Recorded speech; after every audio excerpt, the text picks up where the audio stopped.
第一章、日本人はなぜ孤独に強いのか。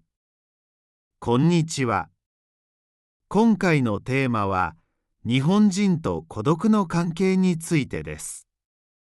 他の国と比べて、日本は孤独という言葉に対する印象がちょっと違います。一人で食べる、一人で暮らす、一人で旅行に行く、一人で過ごす休日。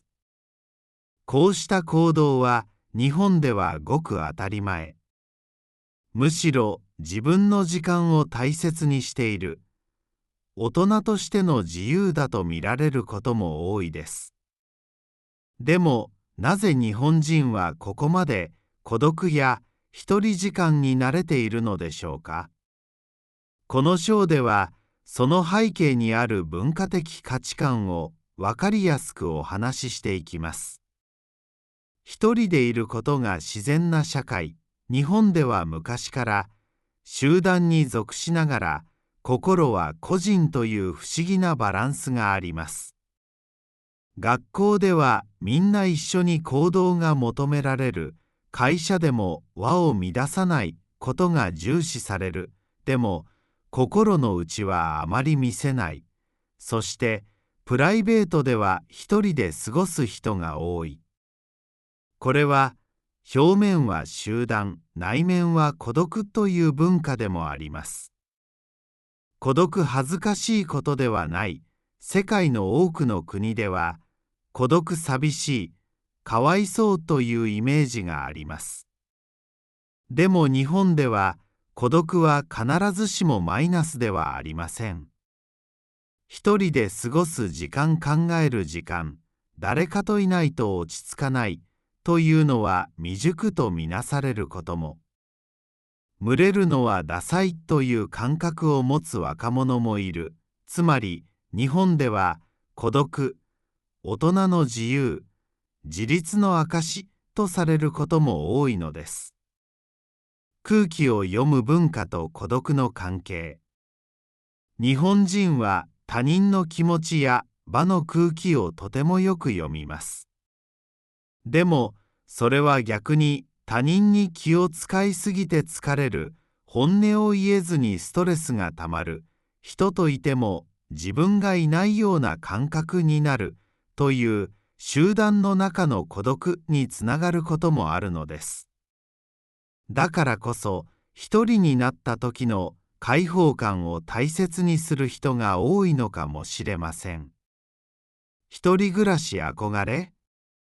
日本では一人暮らしへの憧れも強く、高校を卒業してすぐに一人暮らしを始めたい、実家が嫌いなわけではないけど、自分の空間が欲しい。誰にも干渉されず、自分のリズムで生活したいと考える若者がとても多いです。特に東京などの大都市では、一人で暮らすことがステータスになる場合もあります。孤独と孤立は違う。ここで大事なのは、孤独と孤立は違うということ。孤独症終わりコロン自分の意思で一人を楽しんでいる状態。孤立症終わりコロン社会的に切り離され、つながりがない状態。日本人が大切にしているのは前者の孤独です。一人でいるけど自分で選んだ自由であり、強さの象徴でもあるのです。次の章では、現代日本における孤独死や一人老後などの社会的な孤独問題についてより深く掘り下げていきます。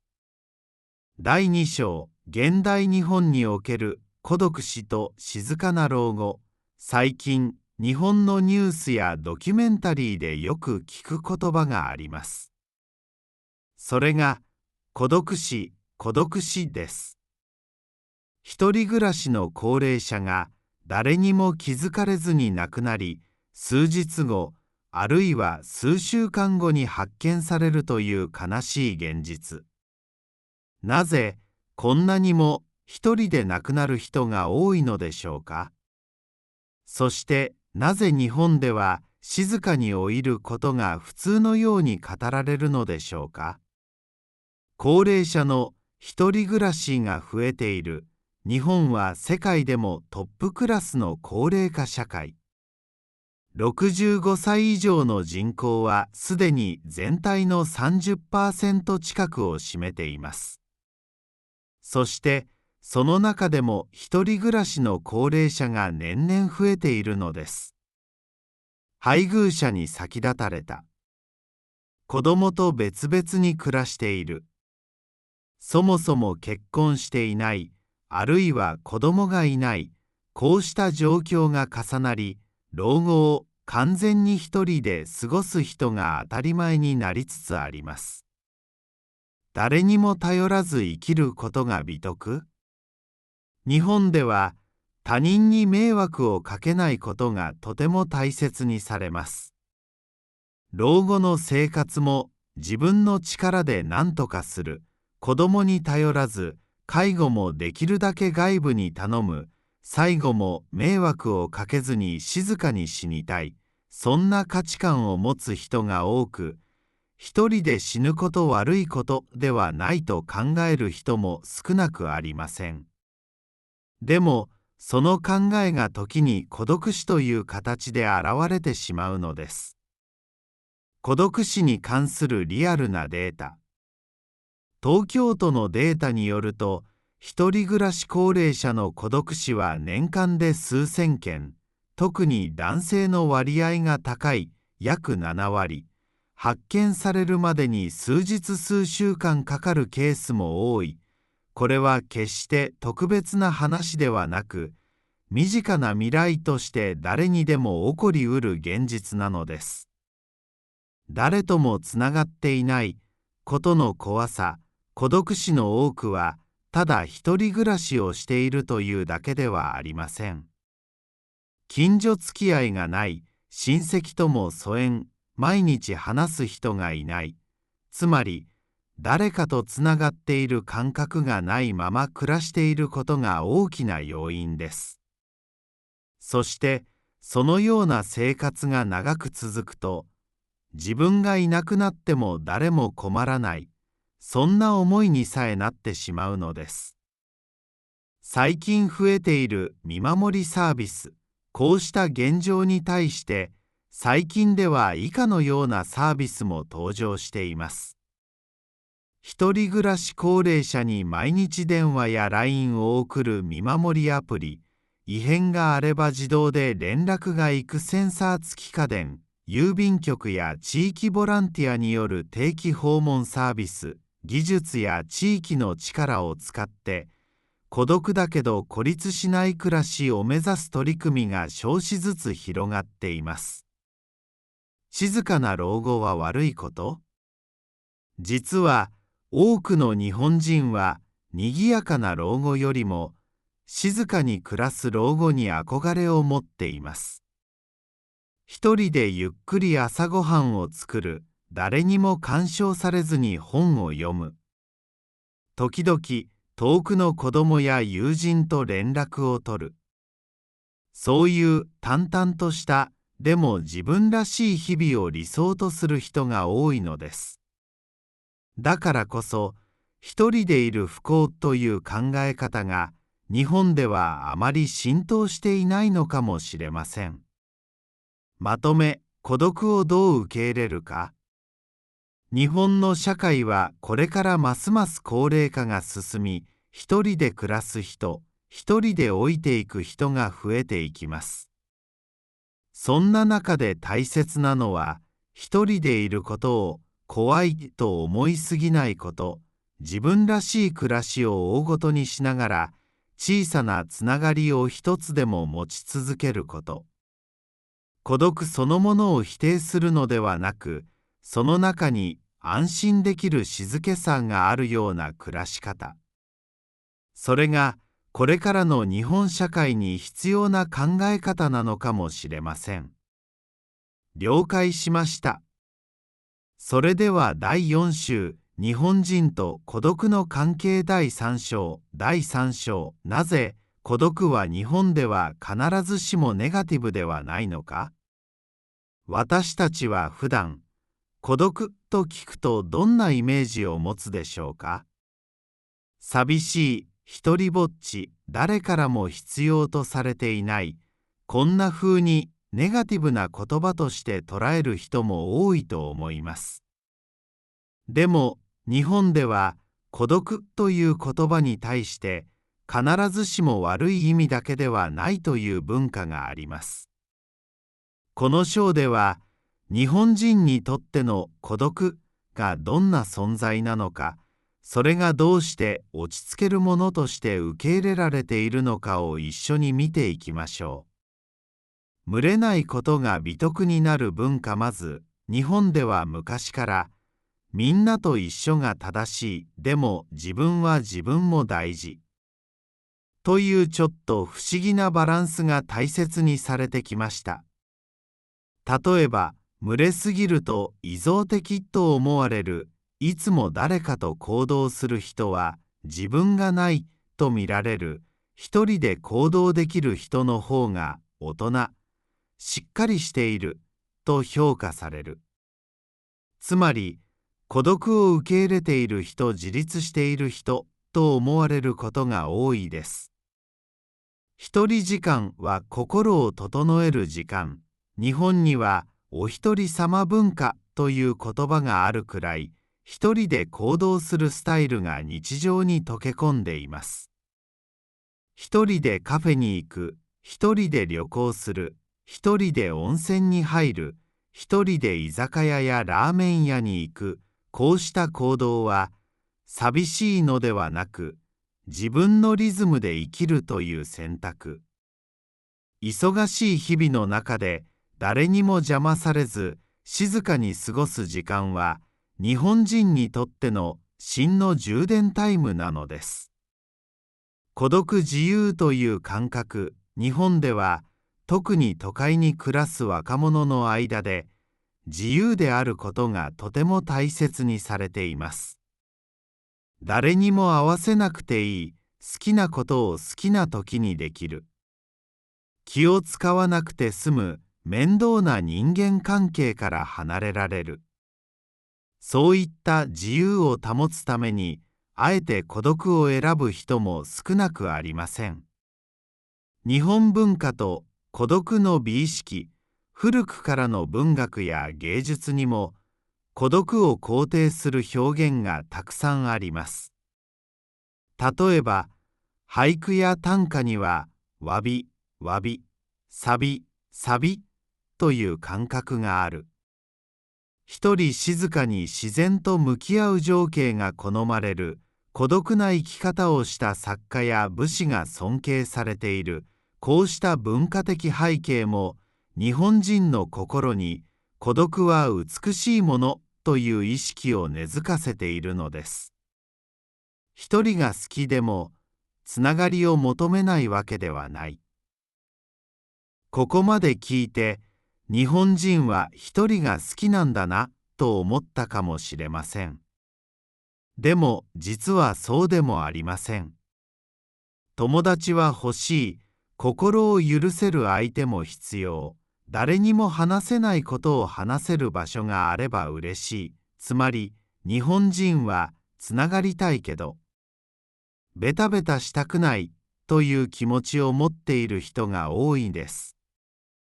まとめ、孤独をネガティブと決めつけないこと。日本における孤独とは、逃げではなく、選択、弱さではなく、強さ、寂しさではなく、静けさと自由。このように捉えられています。孤独悪いものと思い込まず、その人なりの距離感を尊重することが、日本人との関係をより良くする鍵になるかもしれません。第4章、なぜ日本では親密さより自立が大ごとにされるのか。世界にはいろいろな価値観があります。中には、人とのつながりこそ人生の幸せと考える文化もあります。でも、日本では少し違います。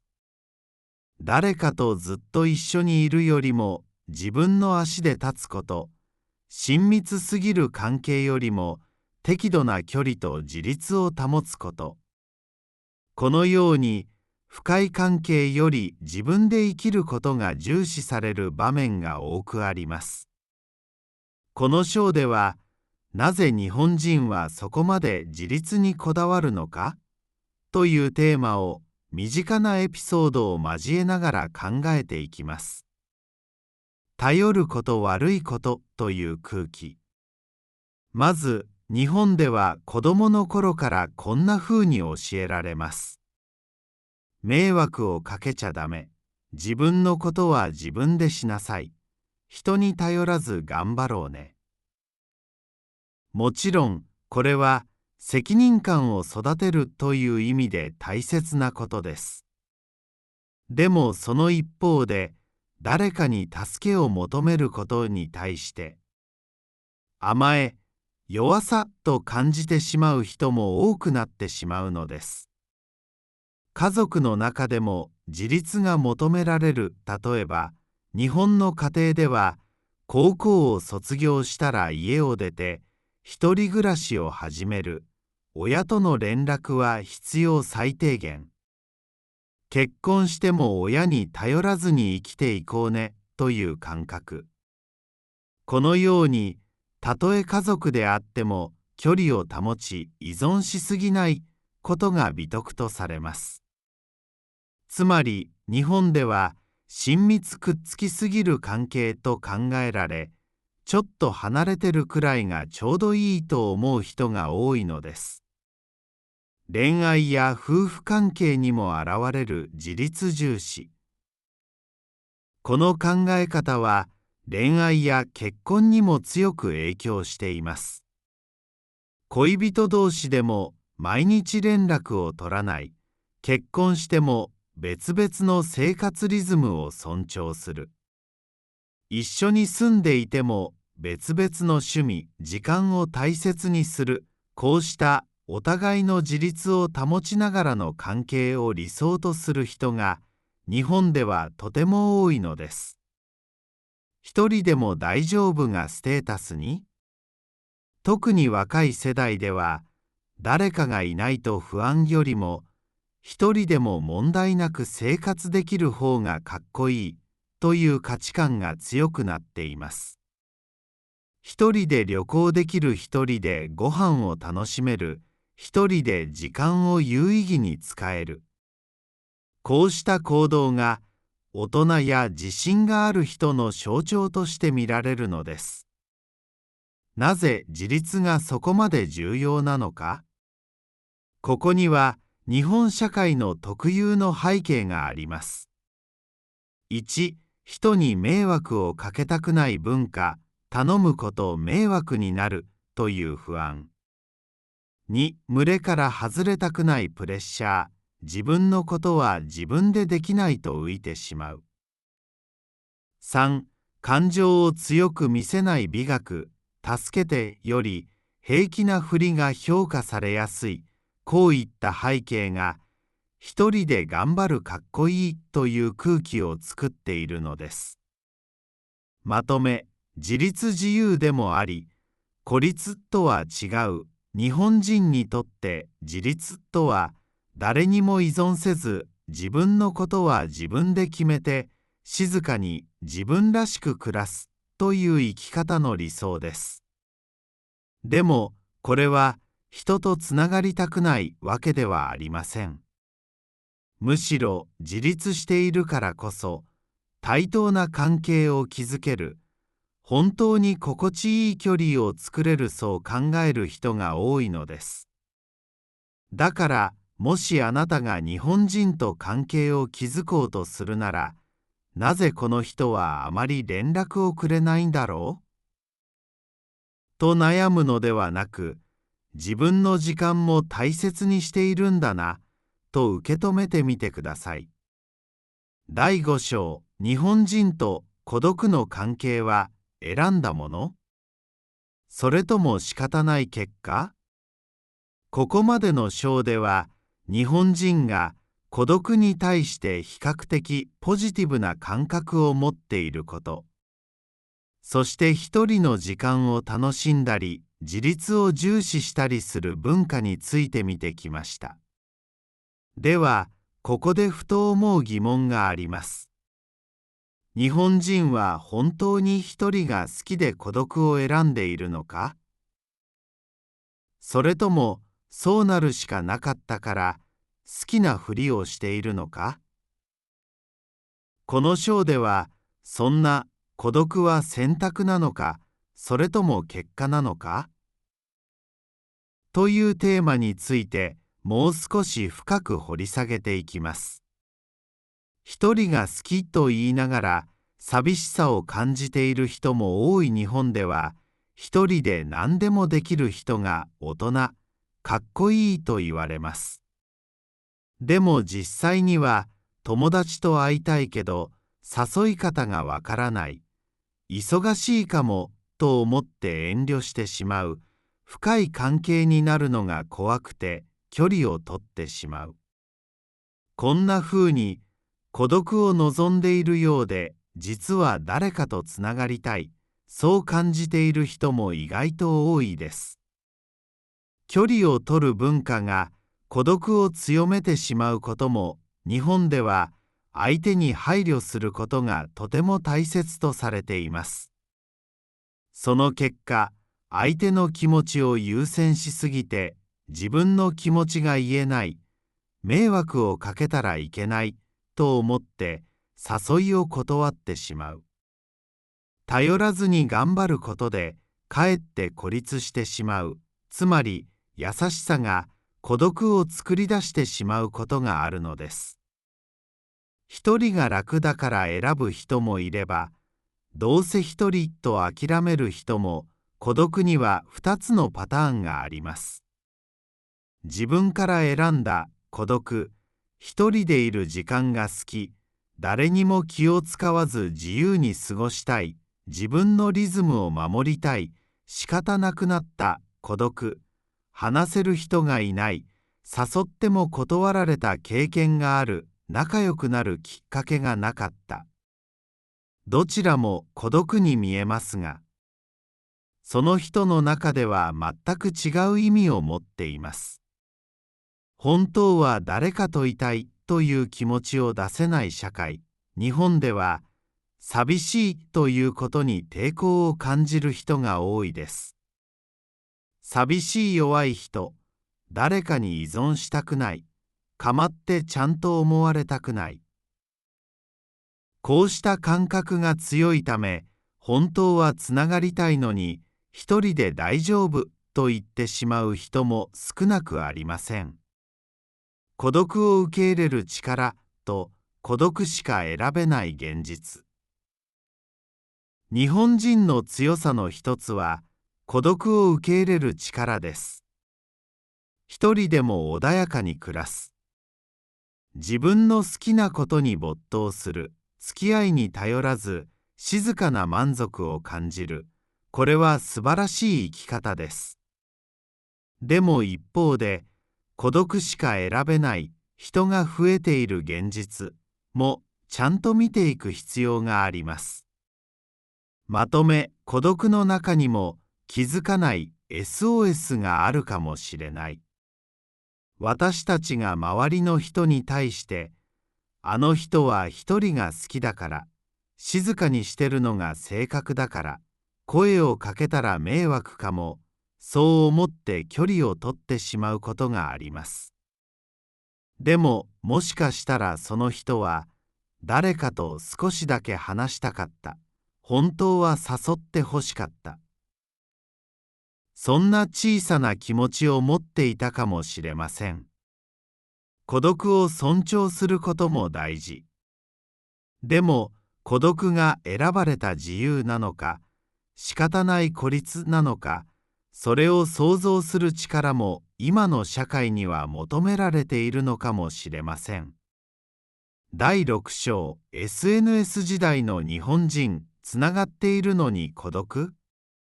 スマホを開けば誰かの投稿がすぐに見られる。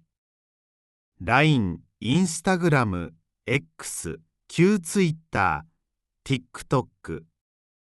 今や私たちは24時間いつでも誰かとつながれる時代に生きています。でも、そんな時代なのに、なんだか誰ともちゃんとつながっていない気がする。コメントは来るけど、心はどこかポツンとしたまま。そんなつながり疲れや画面越しの孤独を感じている人が、実は日本にはとても多いです。この章では、SNS 時代の日本人が感じている孤独について考えていきます。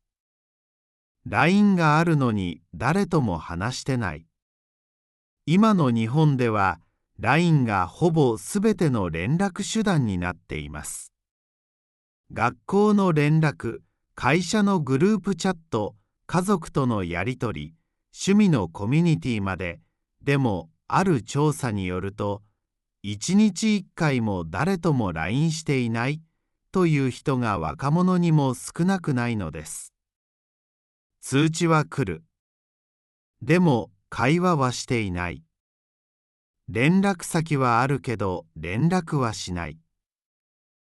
これがつながっているようで誰ともつながっていない状態なんです。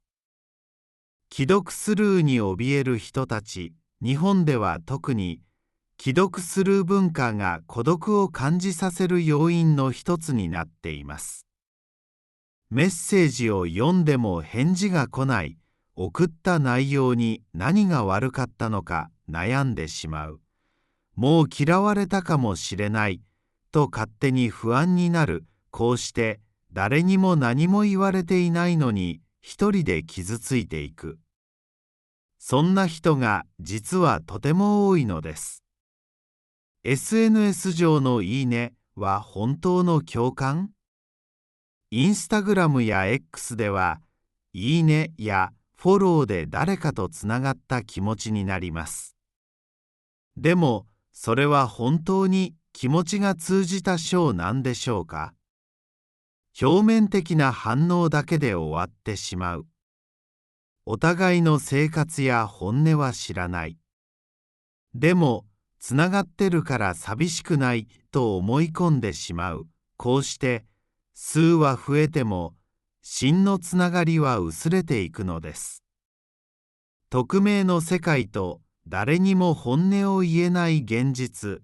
日本では匿名での投稿が一般的です。X、旧ツイッターや匿名掲示板、質問アプリなどが人気なのもその一因。本音を言う場はあるけど、誰にも直接言えない。自分の名前では弱音を吐けない。ネットで言えたとしても、リアルで共有されることはない。つまり、吐き出し口はあるのに、誰にも届かない孤独を抱えている人が多いのです。見る線だけの孤独、投稿はしないけど、毎日 SNS を見る、いわゆる見る線も日本には多いです。友達の投稿を見て楽しそうだなと思いながら、自分は何も発信しない、誰かの幸せそうな姿を見て比べてしまう。コメントしたいけど変に思われたくなくて何も言えない。こうして見てるだけの人ほど心の中で孤独感が膨らんでいくのです。つながっていないと不安になる。でもつながりすぎるのも苦しい SNS の世界では、つながっていない取り残される、返信が遅い自分が嫌われているかも、そんな風に不安になることがあります。でも一方で、ずっと返信を気にして疲れる SNS に依存しすぎて自分の気持ちが見えなくなる。本当の自分を出せないまま、いいねを集めてるだけ。つまり、つながりすぎても心がすり減っていくという現象も起きているのです。まとめ SNS の時代こそ、本当のつながりが恋しい、今の日本人はこれまでになくつながっているように見えます。でも、その中には本当のことは誰にも言えない。孤独じゃないふりをしてるだけ、通知は来るのに心はずっと一人、そんな感覚を抱えながら、誰にも見えない孤独を生きている人がたくさんいます。だからこそ SNS の世界だけで満たされない心を少しでも現実のつながりで温めていけたらいいですね。第7章、なぜ日本人は助けを求めることが苦手なのか。日本で生活しているとこんな場面によく出会います。明らかに困っているのに大丈夫と笑ってごまかす。体調が悪そうなのに誰にも何も言わずに我慢する。一人で抱え込み、最後には限界が来てしまう。そんな日本人の姿を見て、どうしてもっと早く誰かに頼らなかったの？と感じたことありませんか？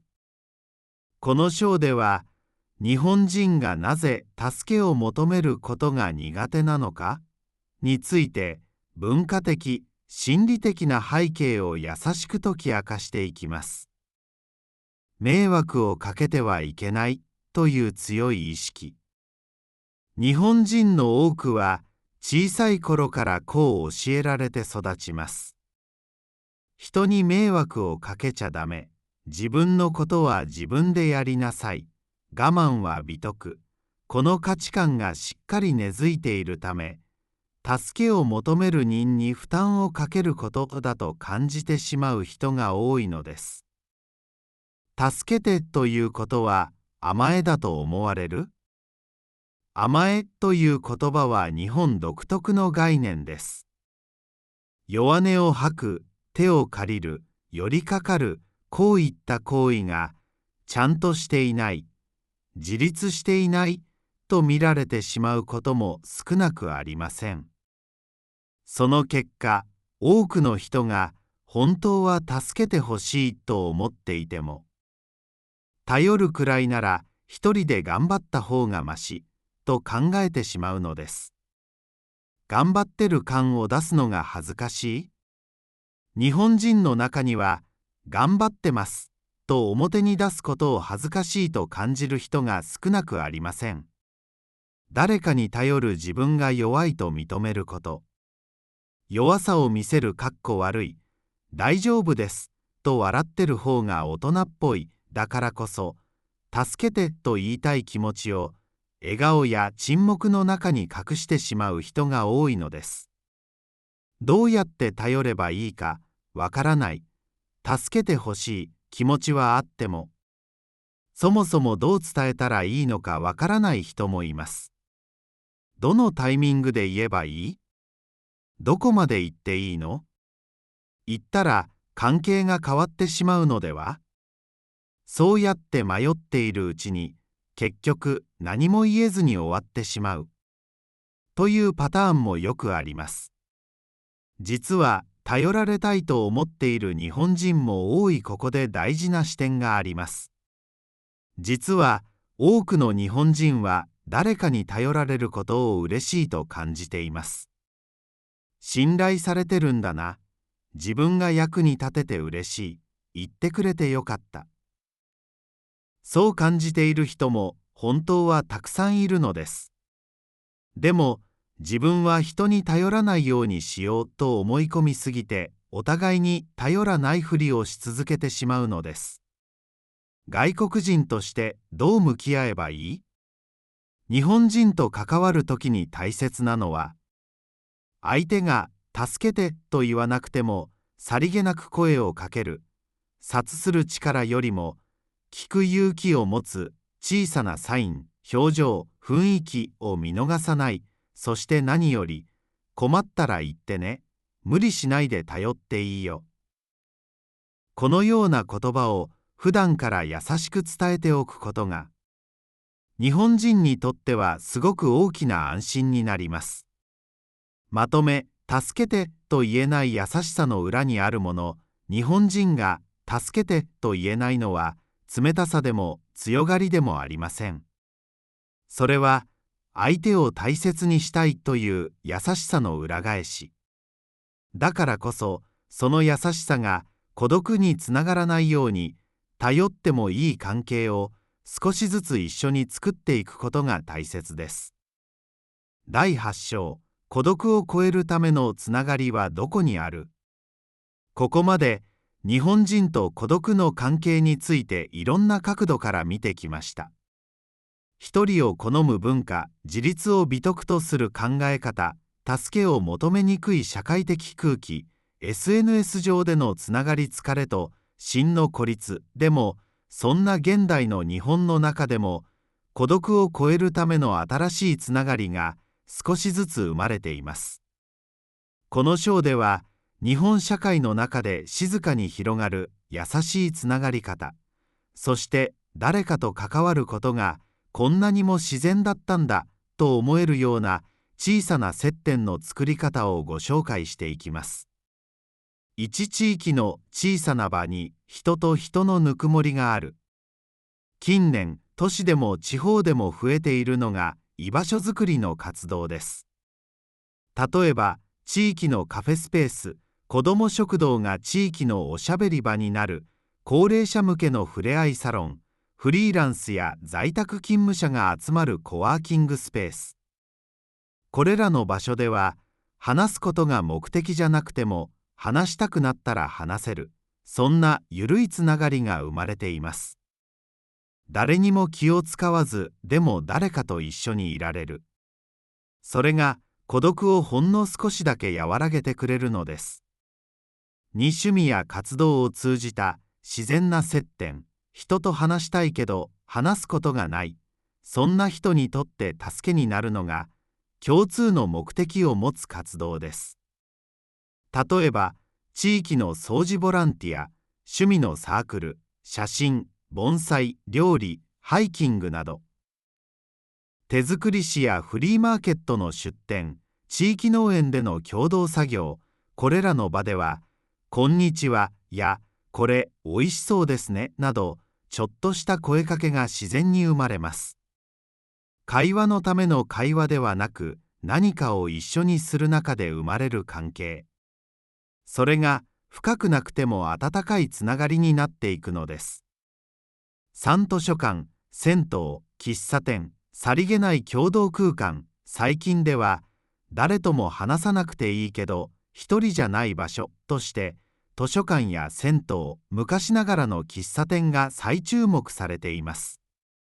静かな空間で同じ時間を過ごしている、声は交わさなくても気配を感じられる、知らない人同士が緩やかに共存している感覚、こうした空間は孤独じゃないけどべったりでもないという絶妙な距離感を保てる場なのです。4オンラインでも優しいつながりは作れる？ SNS に疲れた人たちの中には、あえて少人数、共感ベースのオンラインコミュニティに移る人も増えています。例えば、共通の悩みを持つ人が集まる LINE オープンチャット。誰かの話を静かに聞くだけのラジオアプリ配信、ボイシー、スタンド .fm など、寝落ち通話部屋、オンライン作業通話、匿名手紙投稿サービス。ポイントは、表現よりも共感を中心にしたつながり。頑張らなくても聞いてくれる人がいる。話さなくてもそばに誰かいると感じられる。そんな感覚がオンラインでも孤独を癒すことができるようになってきているのです。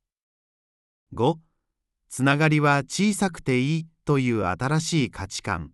昔はたくさんの友達がいるリア充という価値観が強かったかもしれません。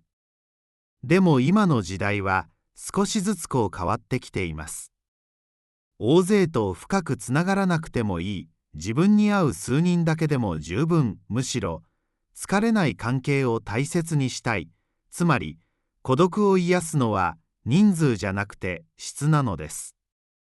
まとめ、ゆるいつながりこそ孤独に効く、日本の社会では、ベタベタしない関係が好まれる一方で、心のどこかで誰かとさりげなくつながっていたいという思いを持つ人がたくさんいます。そんな中で大切なのは、話したくなった時に話せる場所があること、助けてと言えない人にも気づいてくれる空気があること、沈黙していてもそっとそばにいてくれる誰かがいること、孤独そのものをなくすことはできなくても、つながり方の選択肢があるだけで人は随分救われる。そう感じられる社会が今、日本の中で少しずつ育ってきているのです。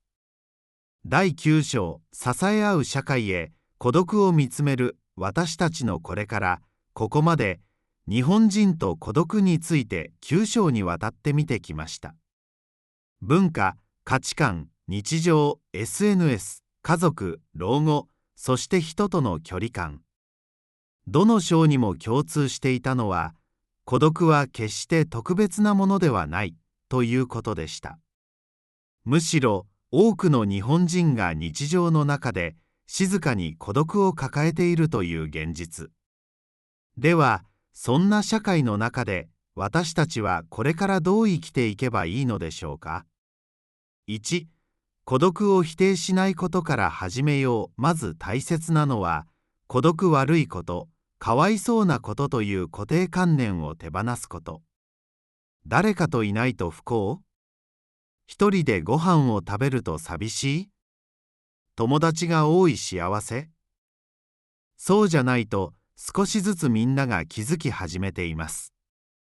孤独は時に休息。孤独は自分を知る時間。孤独は他人に頼らない力の証。一人でも大丈夫だ。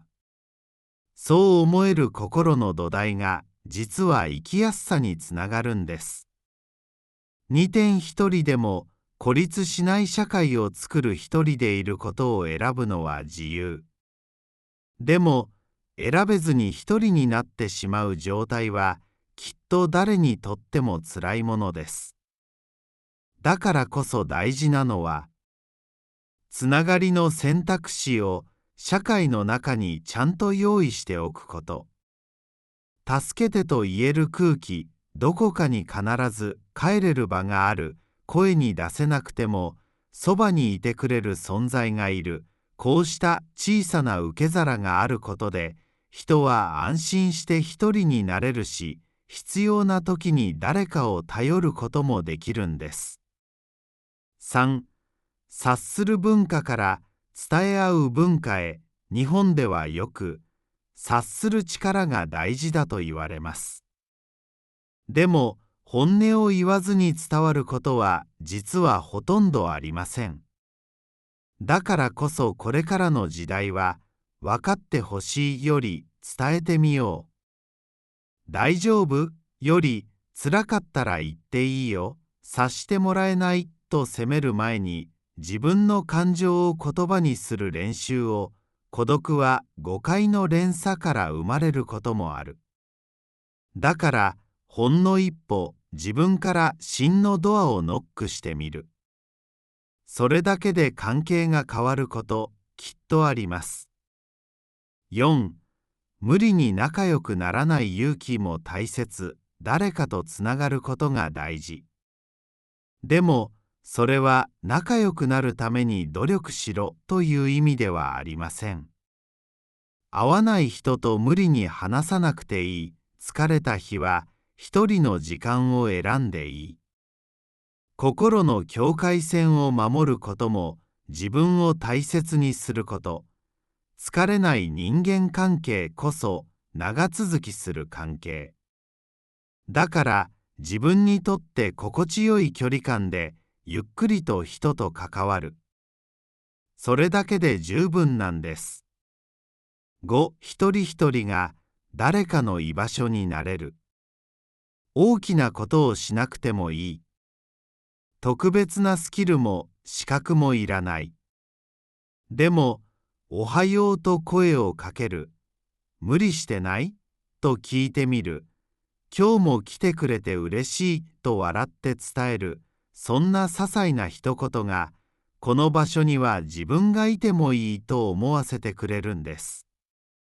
誰かにとっての居場所になること。それはあなた自身の心も温めてくれます。最後に、孤独の時代を共に生きるということ、これからの日本は、ますます少子高齢化が進み、一人で生きる人が増えていきます。でもそれは、一人でしか生きられない社会になってしまうということではありません。私たちが少しだけお互いに目を向け、声を掛け合い、気づく力と受け入れる柔らかさを持つことで、孤独は静かな安心に変わっていく。それがこの動画を通じて一番伝えたかったことです。次回予告パイプ第5週、なぜ日本人は感情を表に出さないのか？次回のテーマは、日本人の感情表現についてです。嬉しい、悲しい、腹が立つ、なぜ感情をすぐに出さない？本音と建前はどうやって使い分けている？感情を表に出さないことのメリットとデメリットは？外国人から見た日本人の感情の沈黙とは？あなたが日本人の心の中をもっと深く理解できる内容になります。ぜひ次回もお楽しみに。